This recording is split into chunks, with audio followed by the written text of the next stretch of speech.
Hi everyone, Elsie Jensen here. Today we are going to be doing our dinner in two parts. This first part is we're prepping. We're going to be making a pork stew and a rabbit stew to go with later tonight, and then we'll have, our sourdough and our mashed potatoes and all that jazz.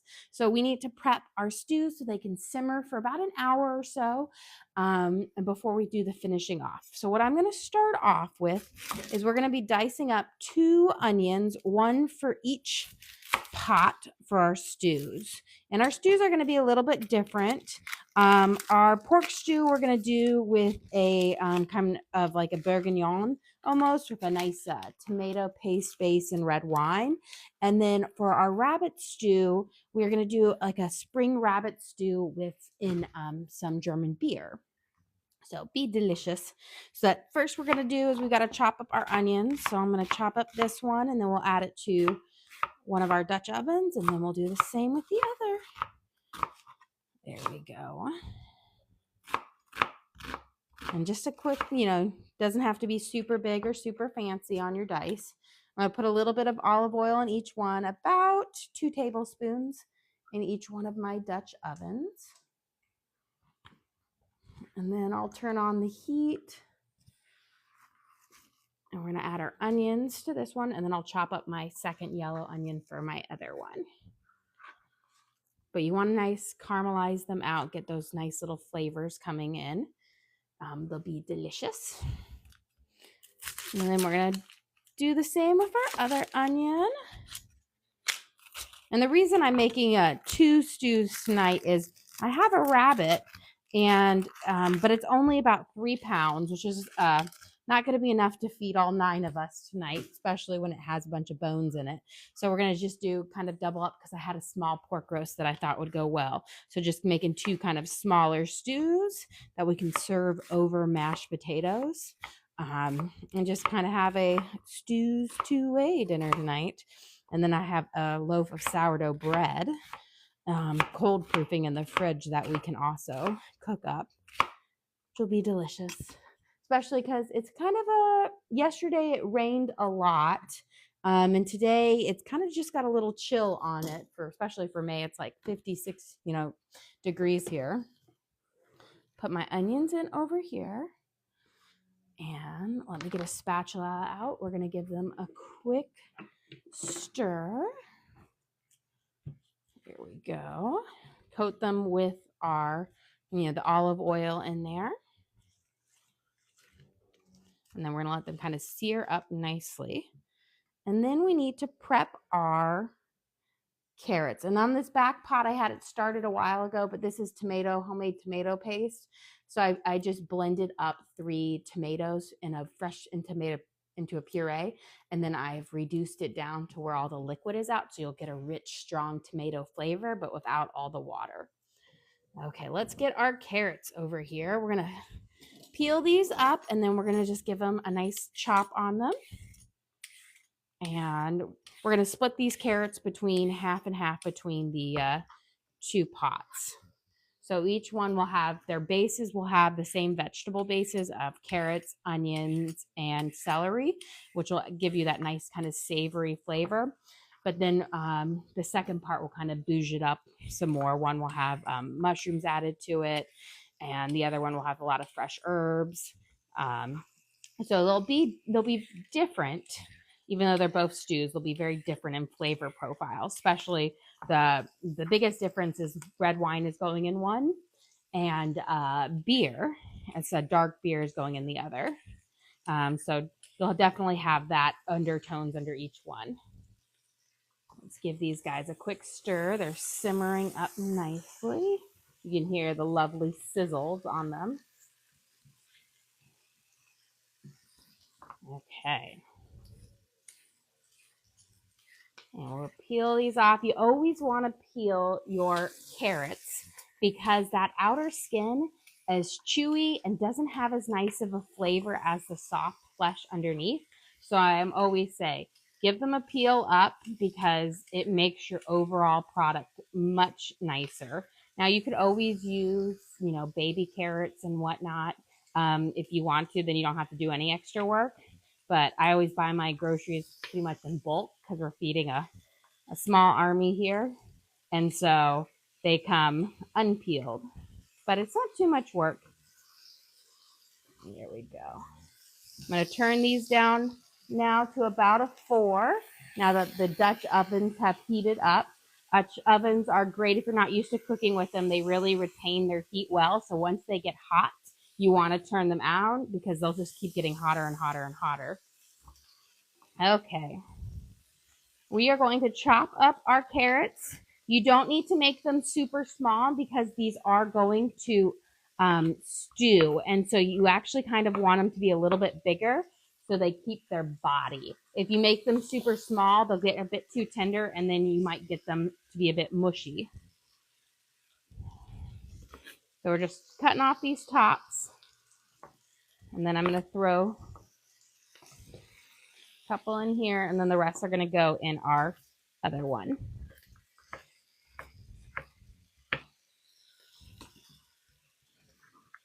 And these carrots are going to add a really lovely flavor to it. The stewing just kind of gives you that nice, delicious, savory flavor. Toss them up. Okay. And then we're going to chop up our celery here. And I'm going to chop off the ends of each one where they kind of are dried out because these are the pre-washed ones and pre-cut. And they dry out, they get a little bit stringy and chewy. So we're going to chop those up. And I like to make my celery a bit smaller because they'll get a little bit mushy, but they'll turn into a lovely kind of gravy with the stewing process. And again, we're going to divide. And we'll put some in this one. And some in our other one. We're going to give it a good stir. And we're going to just let those saute for a minute as we prep our meats. So give our tomatoes that are my tomato paste here. It's nice, almost reduced down. It's hard to believe that was halfway full of liquid when I started the paste, and now it's down to about 1/3 of a cup. And then we're sauteing up the bases for our 2 stews. We're going to do a rabbit stew and a kind of a beer broth. So this is my rabbit. We're going to chop them up, and then we're going to do a pork stew. So we're going to just go where the joints are, and we're going to just kind of cut through and pop them in there. There we go. Let me flip them around. Get a nice cut. You always want to go where the joints are. That way you can cut through it nicely. There we go. So we've got that joint off.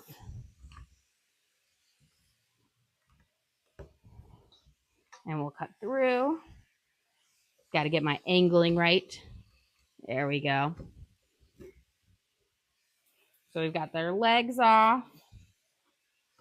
And then just kind of cut some flanks of this meat off for it because we want to have that in our stew. It's some just nice kind of flanks of rabbit. And then some of the bones, what we'll do is we'll remove the bones out when we are done cooking, but we want that flavor in there. The meat flavor from the bones will be absolutely delicious. Let's see if we can cut off our, there we go. It's not as, I will say, rabbit, it's pretty fairly easy to cut through. It's not as difficult as some bones are. When you've ever done spatchcock, which is like the whole chicken where you kind of cut that up, that one can be toughy, but you got to always find where your joints are. That's the easiest way to kind of cut through. There we go. Because if you try to cut through like a full bone, it just won't work, but you got to go right in this middle, and then there we go. And what we're going to do is we're going to sear these off into like little chunks, and then they'll get nice and tender in there. And And I won't want to have any super huge, big pieces because I want them to get nice and tender as well. I think. Yeah, question, did you get the rabbit fresh or frozen? I got it frozen. We had it delivered here. They were delivered like on dry ice overnight. And we were supposed to do it with Easter, but then they didn't come on time. And so we saved it here in the freezer for it, which is the nice thing about it. I de-thawed it out, but it'll be nice and delicious because it's already frozen. They don't offer a lot of like fresh game meat here, or at least I don't know where it is. Let me give my hands a quick rinse.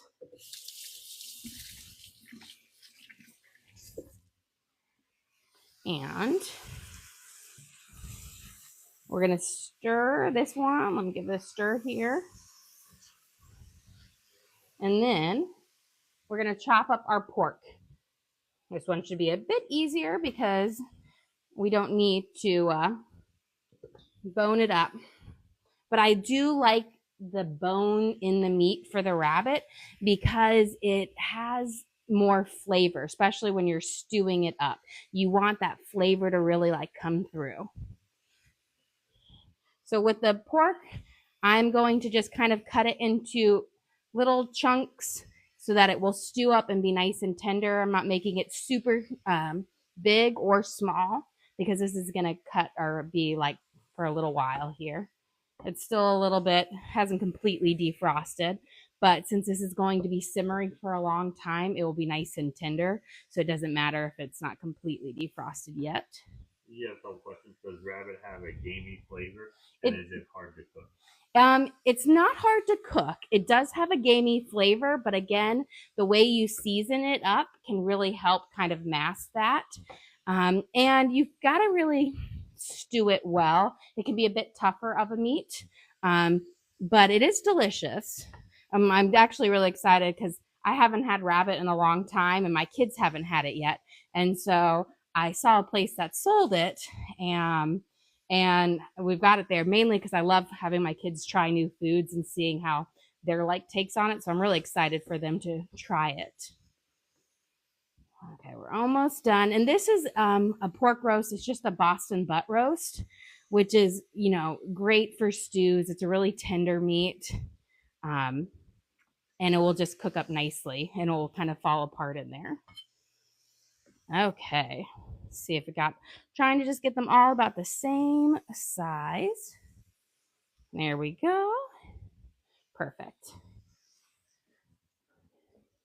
Give my hands a quick rinse. And then we're going to do our spices.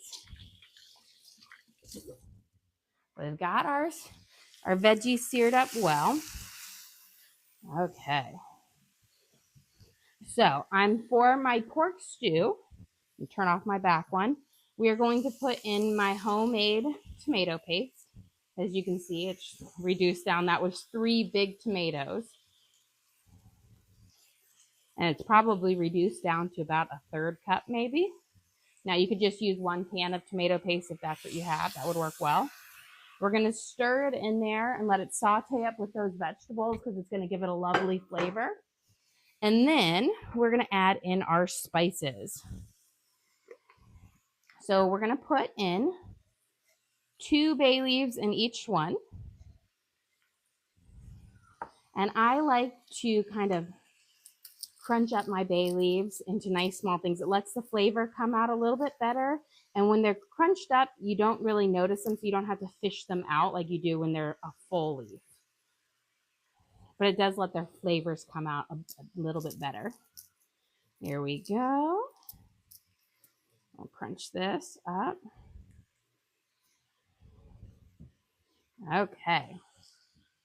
Now, we're going to add some garlic to each one. We'll give it a stir. I'm going to add about, for my rabbit, I'm going to add about a tablespoon of garlic because it's going to have a beer and garlicky flavor. This one, we're just going to add about a teaspoon or so. Just a subtle flavor in it. We'll give these a good stir. It smells delicious already. Okay. Oh, lost an onion. Pop them back in here. Okay. We've got some rosemary in the rabbit one. We're going to put about a teaspoon of dried rosemary. We'll just use up the rest of that. And then we're going to add some thyme, about a teaspoon of thyme.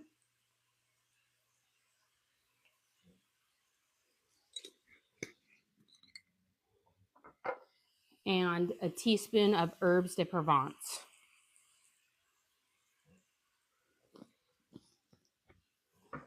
We're going to give this a nice good stir and kind of let those spices come out, really bring out their flavor. It really enhances them if you have a chance to heat them up before you add in like your broth or whatnot. Here we go.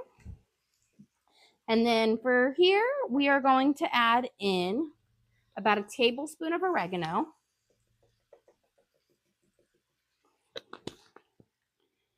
And where's my herbes de Provence? And about, where did I put it? I could have sworn I saw it right here.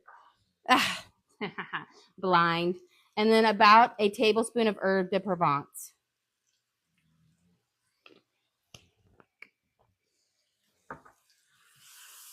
And then we're going to add, later we'll add some fresh sage to our rabbit one. So we're going to give this a good stir up. And it smells lovely. You can really smell the oregano and the herbes de Provence. Got to have bourgeois. Okay. Now what we're going to do is you're going to just push all of your kind of vegetables over to one side. This way you don't have to take it out and do it. Just push it to one side. And then you're just going to add a pinch more olive oil, and we're just going to kind of sear off bits of our meat. This way you don't have to take everything out of the pot. It's just like easier way, a cheap way of doing it. You got a question. What's the herb one? There's herbe de Provence, which is it's kind of like a conglomeration of French herbs, but it has like marjoram, savory, sage, parsley, oregano, rosemary. It's like an everything blend. We're going to put our rabbit in here. I'm just going to put our first couple of pieces. We're just going to sear them off. I'm going to turn up my stove. And we'll sear off a half on that one. Grab these, and we'll do that over here. And there's, now if you wanted to, you could take all of your vegetables out and then do it, or you could have seared off your meat first and then do your vegetables. But this is kind of my hack about doing it without having to waste even more dishes. So we're just going to put on half. We're going to let them kind of sear off on each side until they're nice and kind of got a little bit of a sear on them. And then we'll flip them over. We'll do that, but we're going to salt and pepper them while they're in there on top of the meat. So I've got some ground black pepper. This one's empty. Let me grab my little pepper dish over here. So we're going to sprinkle the tops with some ground black pepper. Same on the rabbit as well. And then we're going to sprinkle it with a little bit of garlic salt. And I like to do it in while it's searing so that any of the extra spices, instead of it falling down on my cutting board or my bowl, fall into my pot. So I get all of that and none of it goes to waste. And use our tongs, give them a quick kind of flip over.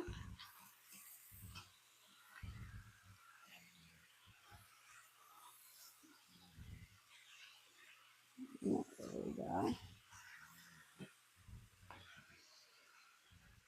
And we'll flip these guys.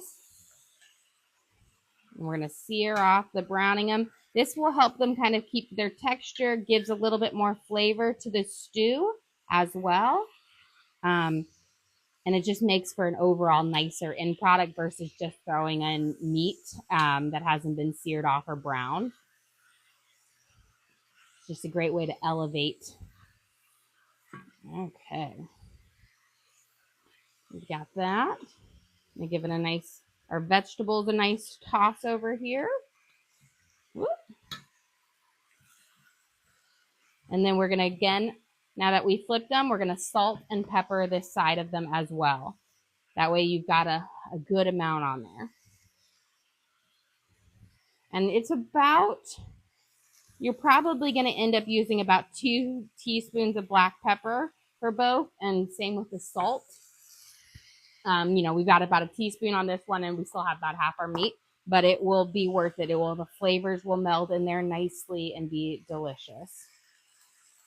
Okay. And now we're gonna move our seared off pieces here, because again, we're not cooking them through. We're just kind of giving a quick sear on them. I'm gonna move them on top of our vegetables. And we'll put our remaining pieces of rabbit in. You have a question? Did you get anything planted this weekend? Yesterday it poured rain, and then in the evening when it finally stopped, I got like the worst migraine ever. I had planned to cook chicken Wiener Schnitzel, so chicken schnitzel and homemade like pretzels, but that was a no fail. I'd made the dough for my pretzels, and I ended up leaving it proofing in the oven until about midnight, when I finally was like able to leave my room because I had such a bad headache and migraine. And I turned it into cinnamon rolls at midnight that we had for there. But no, we didn't get anything planted because it was just, today was the only nice day, but we decided to paint and renovate our bathroom, one of our bathrooms in the hallways. We put up this nice board and batten, and we were finishing off that project. But I said Tuesday, we're going to make it out. We're going to get our stuff and get it done, which hopefully planned it. And I ordered myself as like an early Mother's Day present. I got some Vego gardens. I don't know if you guys have heard of them, but they're the like aluminum, like big garden things. And I'm hoping those will come before Tuesday. They've already shipped, and we can get those planted, because my old garden beds that my husband had made for me on Mother's Day like 8 or 9 years ago have kind of rotted. So these are to replace those, and I would love to have them up so I can plant those as well. Change out from what our previous one was. Okay, let's get these salted and peppered. So we've got our nice going over with our pepper. And I will say, don't be afraid to use pepper. Pepper has such a lovely spice. I didn't used to use it a lot because I used to not like things spicy, and I always thought pepper was too spicy. It really mellows out in whatever you're cooking, but it does add such a nice kind of flavor profile. Okay, let's see if we can flip some of these. There we go.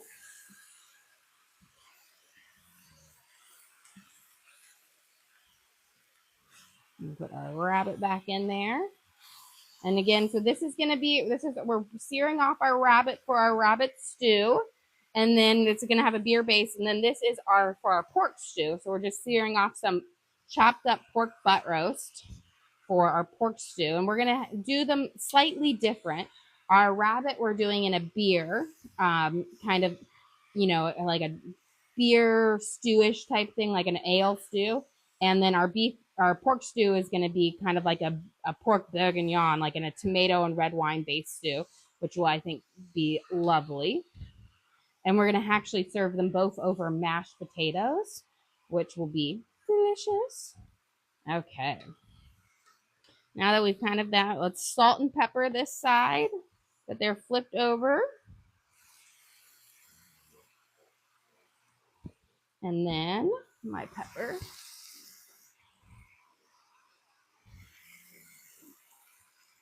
And then what I'm going to do over here,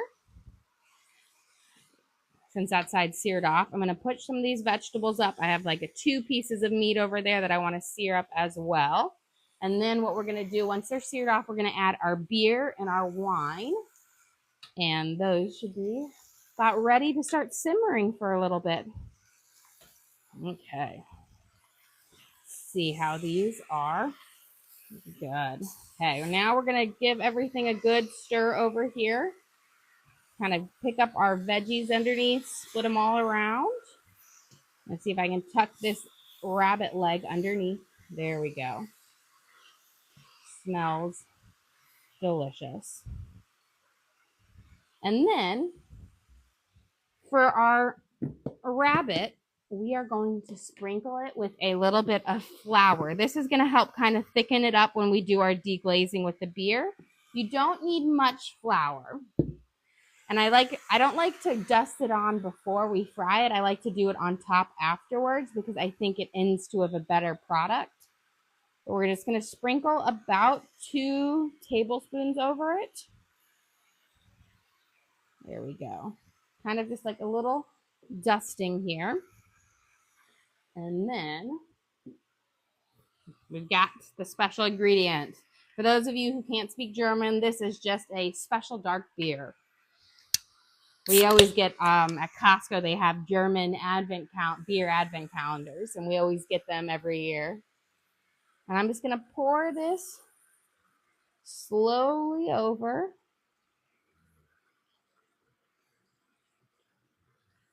And this is going to just, the rabbit is going to stew in this beer, and it's going to be absolutely delicious. Okay, we've used about half the can there. Okay, let's toss these.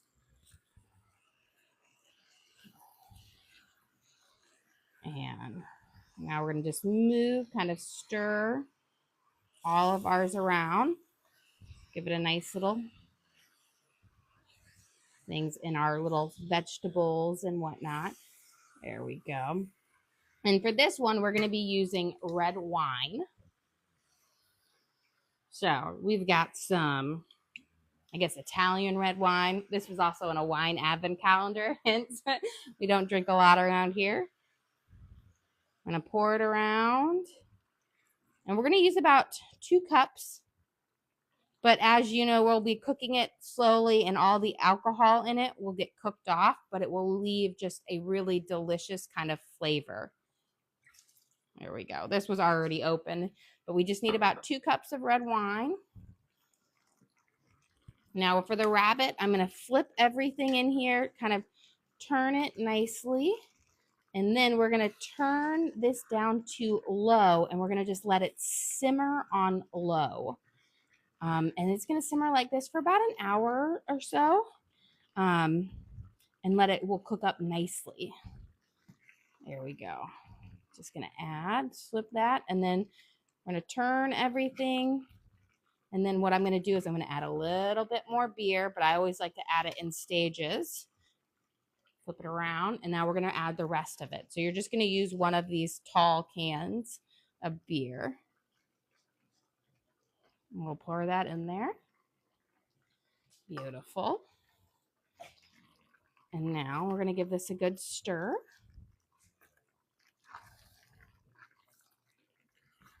And perfect. And now what we're going to do is where's my hair? We're going to add a little bit of broth. I'm going to use some beef broth and some water since I'm going to use beef bouillon. But we're going to add just a little bit of that to our red wine over here. Let me grab a spoon, but we're going to be using some beef bouillon. And this will help give it a nice kind of rich flavor. It blends really well with the red wine.